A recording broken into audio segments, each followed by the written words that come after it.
All right, y'all, so today we're making gluten-free stuffing. So you gotta start out with gluten-free bread first. Let's give it a try, see what we're working with.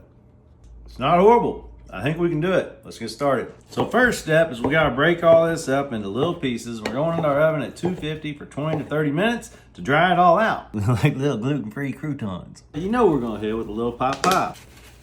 As you can see, we got 2 square turkeys. Now let's cut us up some celery and a couple onions. 1 stick of butter, onions, celery. Now our celery and onions are almost done. We're gonna start getting our spices ready to add. First, we're gonna go in with some whole fennel seeds, then some rubbed sage. Then the last thing you need is Dano's Original. Grind it all up together. Now we're gonna add some of the squeezed tube garlic. Now we add our spice mix. Turn the heat off and mix it in. Alrighty, we pretty much got croutons now. Now it's time to add our fixings. Next step, your gluten-free chicken stock. We're gonna do more sage and more Dano's.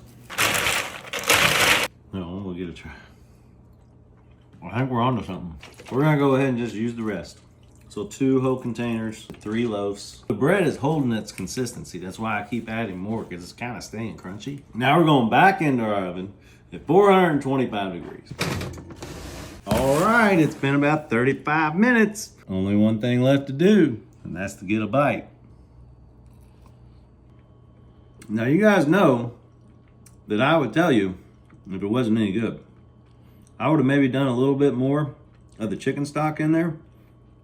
But other than that, for being gluten-free, it's pretty fantastic. Yum, yum, get you some.